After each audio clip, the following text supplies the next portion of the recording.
In 2018, the World Economic Forum discussed the possibilities of mind control using sound waves. This is something that several people have claimed to be a target of. They have become known as targeted individuals. A subcommittee for Homeland Security was recently held to discuss this technology and the targeting of U.S. government employees and their families. This is commonly known as the Havana Syndrome and dates back to 2016 when U.S. diplomatic personnel in Cuba experienced unexplained health problems. Guys, if your assessments here are correct, these are very covert weapons, aren't they? They don't leave behind bomb fragments, bullet holes, etc.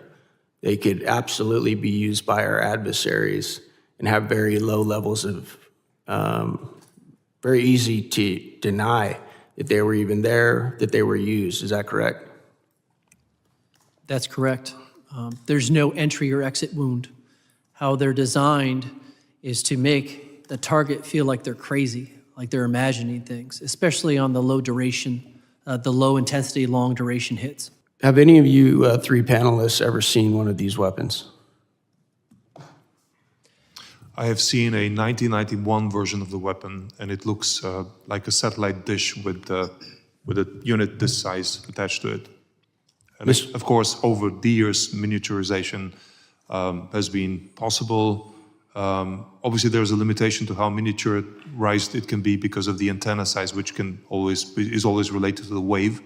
But still, it is something that can be well contained in the trunk of a car or even a large backpack. My experience shows that it can be cobbled together. It's something that can, a rough, crude version of this that would probably require longer exposure than the more advanced version that has been tested, as we see from this document, can be put together inexpensively. But again, I would abstain from commenting further, lest I encourage people to try it at home.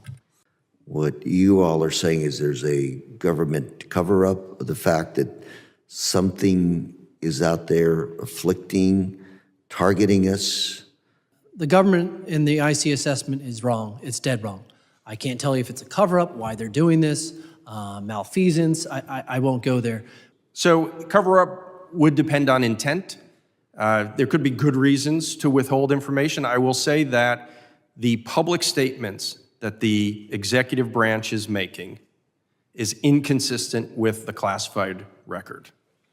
And then it would be Congress's job as an oversight authority to determine why that is, whether it was a legitimate reason to mislead the public or because of some nefarious reason, or all the above. Mr. Grozev said you spoke to a Russian agent who said that they believe that Americans are using these same weapons on them. Is that correct? That is correct, back in the 80s.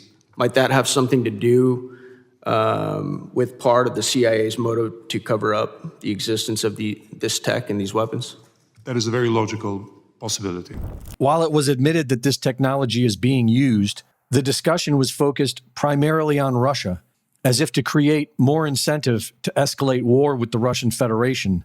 When the question of whether it has been used on the American population was raised, it was dismissed with a smile. Are any of you aware of any reported incidents from individuals who are not members of the United States government? Domestically, I should say? There are many people who believe they are victims of AHIs. All you have to do is look at my Twitter feed whenever I post on the topic. I only represent federal government employees and their families, so I don't focus on the accuracy of those particular claims.